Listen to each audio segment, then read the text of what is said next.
bunda kan sholat kan. Terus tiba-tiba bunda, tolong doain aku dong, tolong doain aku gitu. Kamu doa aja sendiri, minta sama Tuhan. Wow.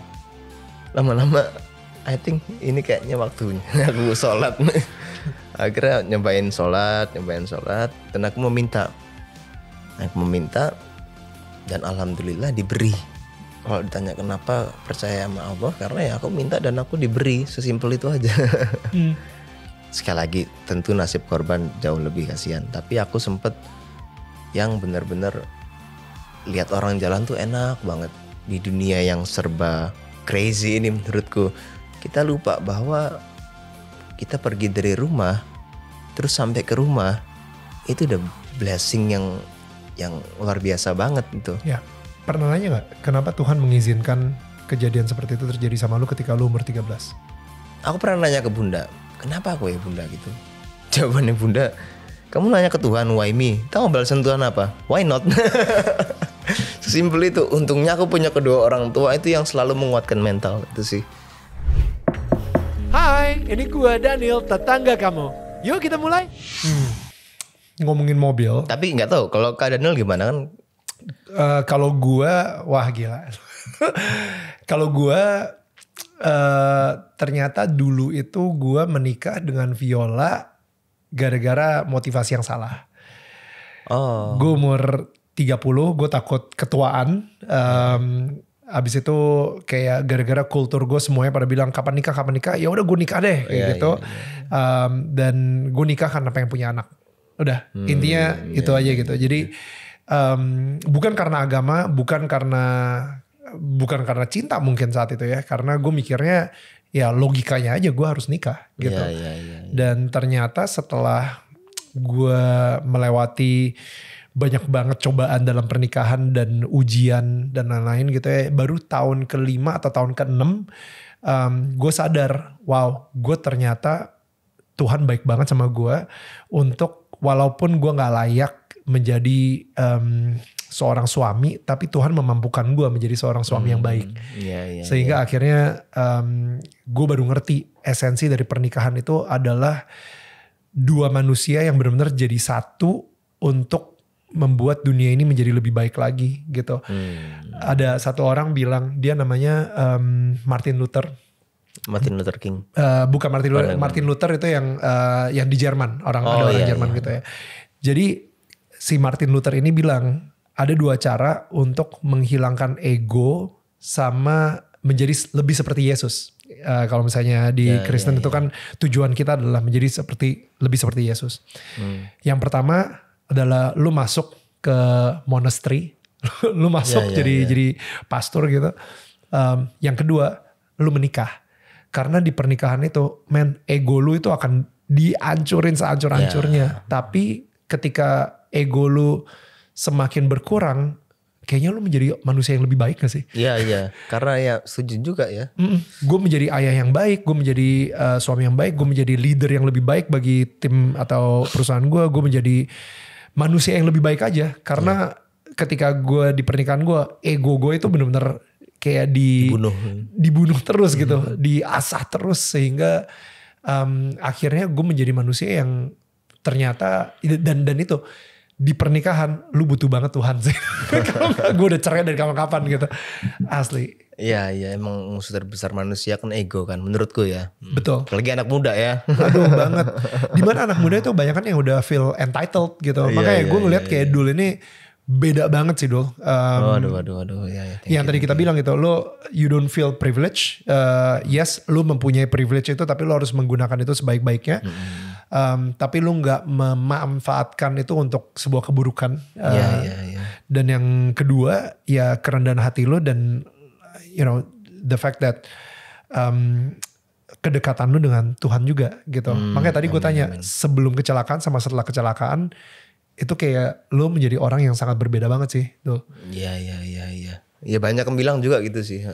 Setelah kecelakaan kita tahu lah itu udah dibahas di berita di mana-mana gitu. Jadi gue nggak terlalu pengen fokus ke situ gitu. Tapi secara spiritual, of course, secara mental itu sesuatu yang gue sendiri nggak tahu gimana cara handle-nya.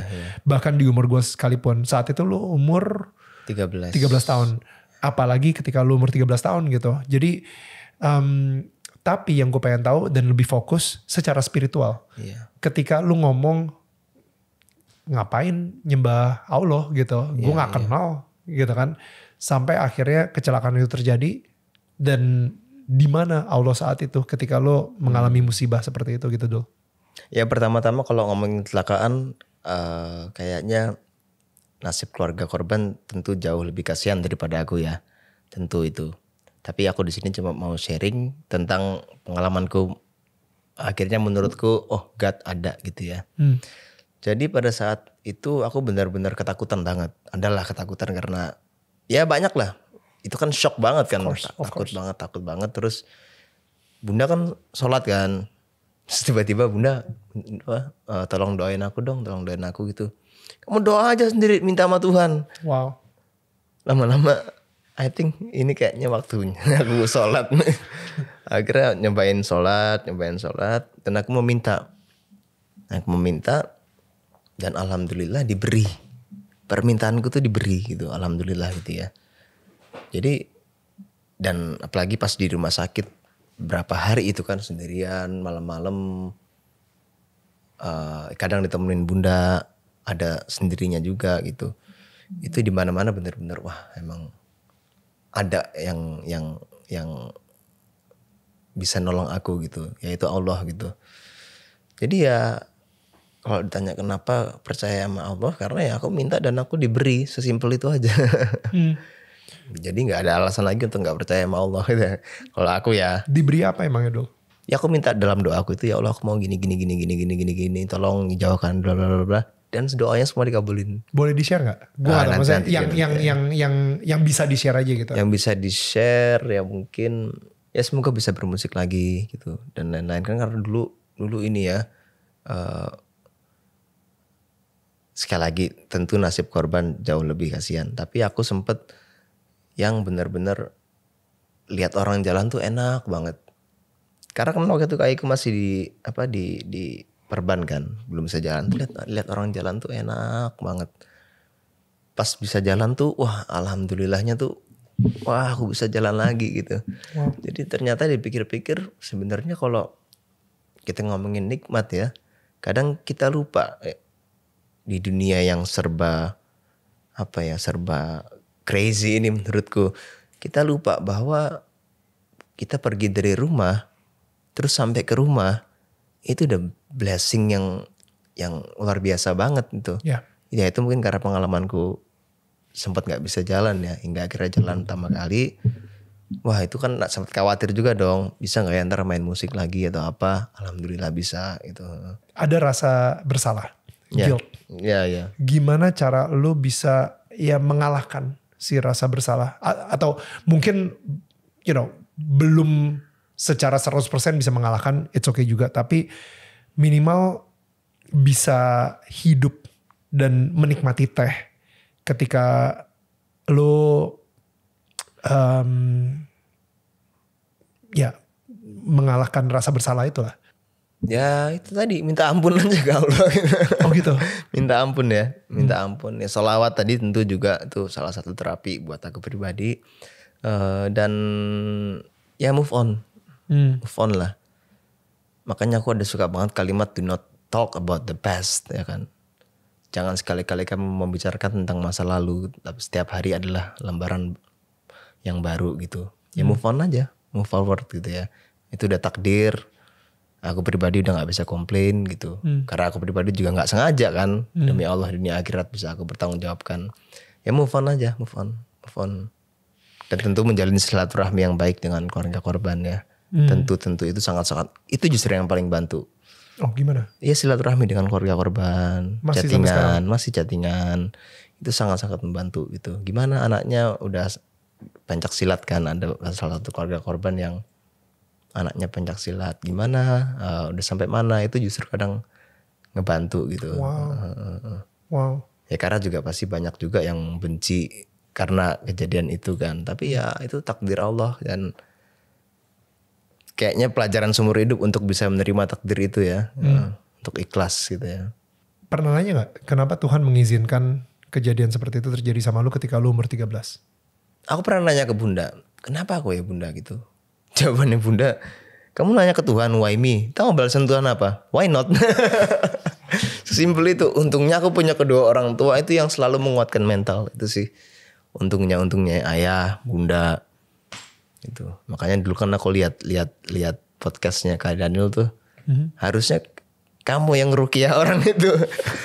Dulu aku belum nyampe ke pemikiran ayah. Kalau sekarang lama-lama aku nyampe ke pemikiran ayah itu. Ya ada benernya juga ayah gitu.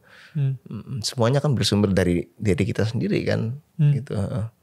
Gue kemarin baru aja dapet sebuah analogi gitu ya. Jadi ada yang ceritain gue lah soal musibah gitu. Jadi contohnya itu kayak ada orang digampar pakai duit. Jadi di dalam tangannya itu dia nyelipin kayak duit 100 ribuan digampar. Pak, digampar. Habis itu dia kayak, wah apa nih? Disobek langsung. Nah, habis itu dia ngasih tahu bahwa sebenarnya di setiap tamparan itu terselip sebuah hadiah atau pahala gitu. Tapi sayangnya karena kemarahan kita, karena dendam kita, karena victim mentality kita, itu kita langsung sobek tanpa kita lihat. Ya. Padahal sebenarnya kalau misalnya kita lihat, oh ternyata ada value di balik musibah ini. Ternyata ada tadi pelajarannya, ada sesuatu yang bisa kita syukurin atau ada hikmatnya dari musibah yang kita sedang hadapi dan kita lewatin gitu. Iya tentu aku juga sempat ngalamin victim mentality, tapi ya itu emang harus dibunuh banget. Itu kalau aku bilang sih itu bisikan-bisikan buruk otak ya. Dan itu harus dibuang-buang banget gitu. Aku juga lagi belajar juga positive thinking terus. Positive thinking lagi belajar kan seumur hidup ya. Betul. Dan ternyata emang ya come on, life hidup ini emang keras gitu. You got to be strong gitu kan. Move forward, maksudnya move forward gitu kan. Majulah gitu. Move on, do not talk about the past. Itu yang paling aku suka sih. Ya. Kalau misalnya tadi lu pernah nanya kenapa sih Tuhan mengizinkan ini terjadi? Lu pernah nanya gak kenapa Tuhan mengizinkan lu hidup? Kenapa Tuhan mengizinkan lu dan justru mencintai lu sampai lu bisa amin dicintai, amin kan? banget, amin banget. Of course, come on. Tadi lu bilang kayak lu bersyukur banget dapat dua orang tua yang luar biasa. Lu bersyukur bisa bermusik lagi. Lu bersyukur bisa, gue nggak ngelihat lu pincang atau karena kecelakaan harus diamputasi atau apapun gitu. Lu aman banget gitu kan. Jadi kayak sepertinya Tuhan memilih untuk terus mencintai lu gitu dengan semua ketidaksempurnaan atau mungkin kenakalan lu di masa lalu dan lain-lain gitu. Pernah nanya itu gak? Kenapa Tuhan memilih untuk mencintai gue terus? Aku kadang-kadang nanya tapi belum nemu jawabannya. Belum nemu. Ya yang paling basic kan supaya kamu dikasih second life supaya kamu tidak mengulangi kesalahan-kesalahan di masa lalu kan. Itu yang paling basic kan. Tapi kadang-kadang nanya juga di malam-malam. Kenapa ya? Nah itu aku belum nemu jawabannya. Ya nggak tahu itu masih misteri rahasia yang mungkin Tuhan belum buka ke aku ya. Tapi emang sometimes aku berharap Tuhan mau ngasih surprise ke aku. Mungkin itu ya. Ini kalau boleh sharing. Daripada kita kena musibah nih. Daripada kita jadi victim mentality, kita menyalahkan diri, kita menyalahkan keadaan. Mending kita positive thinking aja. Kita diselamatkan Tuhan dan kita ingin dikasih surprise sama Tuhan. Wow. Itu aku positive thinking di situ terus sih. Siapa tahu omonganku ini bener berapa tahun lagi gitu kan. Nggak tahu surprise-nya apa gitu kan. Ya. Iya kan? Ya. Tapi kalau kita terus afirmasi itu, kalau psikologi kan ada afirmasi ya. Aku insya Allah yakin sih. Tuhan akan ngasih surprise ke aku. Cuma aku belum tahu apa aja gitu. Ya. Mungkin itu juga kita sharing daripada kalian. Aku yang paling menderita di dunia ini gitu. Enggak. Kita diselamatkan dan kita akan dikasih surprise sama Allah. Itu aja sih. I like that. Dikasih surprise sama Tuhan. Tapi kan surprise nggak tahu nih. Belum tahu nih apa nih surprise-nya. Jadi surprise baiknya itu pasti akan membuat kita senyum sih. Iya. Dan membuat kita bersuka cita gitu. Kalau sama Tuhan nggak boleh. Kalau di Islam kan ya mungkin di Kristen juga kan nggak boleh suudzon kan sama Tuhan. Jangan sampai berprasangka buruk. Jangan sampai menuduh Tuhan, apalagi menuduh Tuhan. Betul. Kan Tuhan nggak boleh gitu. Ya, kurang lebih kayak gitu. Dan akhirnya ketika lo dijawab sama bunda kayak why not gitu. Untuk anak seumuran 13 tahun ya, gak tau banyak, lu lagi pencarian jati diri, lu lagi puber lah ya, lagi ada transisi dan lain-lain gitu, dan akhirnya mendapat cobaan besar banget, sebuah musibah. Gue selalu ngomongin musibah karena itu lu nggak sengaja, itu juga takdir ya, maksudnya Tuhan mengizinkan itu terjadi. Dan gue ini yang gue pengen belajar sebenarnya dari lu, Dul. Kayak gue pengen belajar karena mungkin musibahnya beda, bentuknya seperti apa, tapi perasaan guilt, perasaan rasa bersalah, perasaan malu, perasaan kayak mungkin ketika orang nyerang, netizen nyerang atau apapun, lu ngerasa aduh iya sih, ada itu masuk lagi dan lain-lain gitu. Jadi gue pengen tahu gimana cara, bahasa Inggrisnya function, lu bisa function dengan semua beban tersebut gitu. Ya punya tujuan hidup aja sih. Karena orang saat itu mungkin bisa kehilangan tujuan hidup. Bahkan mungkin pengen hidup sama gue end gitu. Maksudnya kayak pengen mengakhiri hidup gitu. Karena gila, ini seumur hidup gue bakal jadi, apalagi media memblow up segede itu juga gitu. Ya itu sih, punya tujuan hidup gitu. Untungnya alhamdulillahnya selain tadi faktor aku punya keluarga yang selalu saling menguatkan, aku untungnya suka musik. Untungnya suka hobi juga banyak gitu. Jadi aku punya media untuk merilis stress release itu loh di musik. Makanya kenapa aku main musik ya karena aku ingin merilis hal-hal yang nggak bisa aku ucapkan gitu kan. Jadi dan kebetulan musik juga akhirnya jadi tujuan hidupku. Jadi aku mikirin musik aja, jadi nggak mikirin yang lain-lain gitu. Wow. Ya. Walaupun kadang-kadang suka diserang sama rasa anxiety. Ya malam-malam sebelum tidur pasti ada lah. Itu kan manusiawi. Tapi ya begitu bangun, aku selalu suka kata-kata itu. Do not talk about the past. Gitu. Wow. Move on gitu. Itu aku suka banget. Setiap hari adalah sebuah lembaran baru. Iya, itu aku suka banget kalimat itu. Waktu umur 17 tahun gitu, mimpi. Aku pengen mimpi gini gitu. Main piano diliatin banyak orang gitu. Viral videonya main piano. Terus alhamdulillah viral juga tuh. Tapi ketika aku udah mendapatkan mimpi itu, I feel nothing malah. Wow. Aku malah merasa, kok aku udah dapat mimpiku, tapi aku nggak ngerasain apa-apa ya. Aku nggak ngerasain kebahagiaan ya. Di kacamata agama Islam, even aku bilang aku sholat, mungkin menurut orang lain wow, dulu sholat. Tapi dalam kacamata agama itu biasa aja. Orang itu kewajiban. Kalau menurutku alam semesta ini memberikan rezeki yang cukup untuk semua orang. Ya kan cukup, tapi tidak untuk satu orang yang serakah.